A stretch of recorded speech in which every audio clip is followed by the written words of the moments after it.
केहू ना पूछवैया बघरवा छूटले गुरुजी। अरे घरवा छूटले गुरुजी।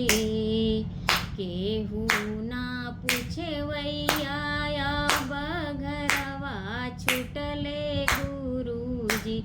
अरे घरवा छूटले गुरुजी। अरे माई के मुँगल का नाई हरवा छूटले गुरुजी। अरे माई के मुँगल का नाई हरवा छूटले गुरुजी। केहू ना पूछवैया बघरवा छूटले गुरुजी। केहू ना पूछवैया बघरवा छूटले गुरुजी। अरे घरवा छूटले गुरुजी। अरे माई के मुँगल का नाई हरवा छूटले गुरुजी। अरे माई के मुँगल का नाई हरवा छूटले गुरुजी।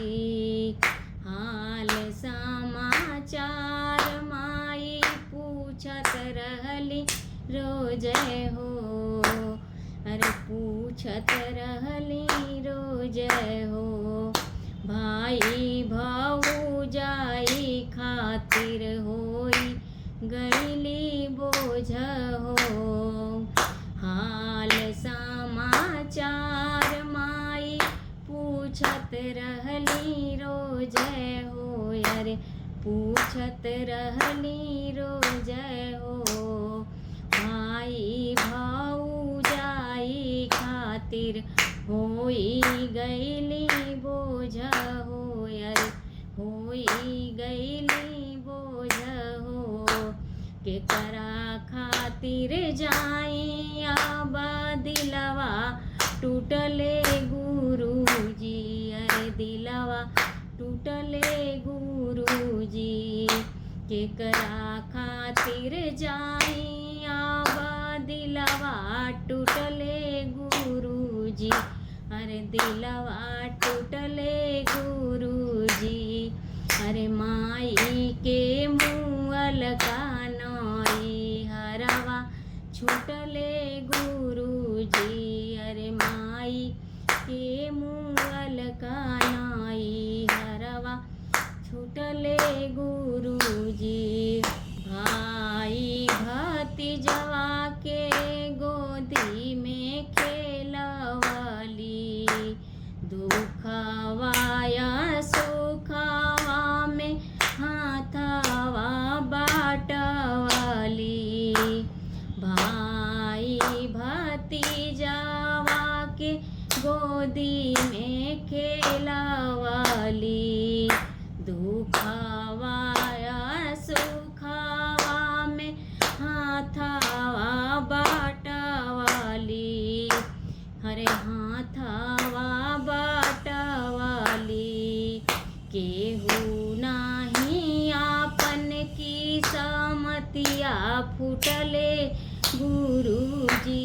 अरे किस्मतिया फूटले गुरुजी। केहू नाही आपन की समतिया फूटले गुरुजी। किस्मतिया फूटले गुरुजी। अरे माई के मुँगल का नाई हरवा छूटले गुरुजी। अरे माई के मुँगल का नाई हरवा छूटले गुरुजी। तब जब सोचिला तरोइला बैठ के। बोले लेना भौजी देखा चले ले आईठ के।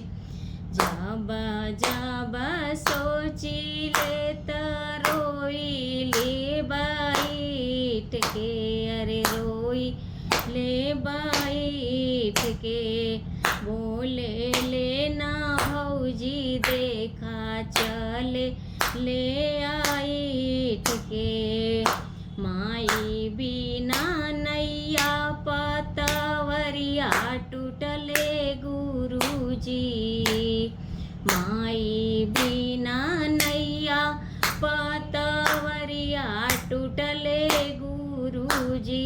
अरे पतवरिया टूटले गुरुजी। अरे माई के मुअल कानाई हरवा छूटले गुरुजी।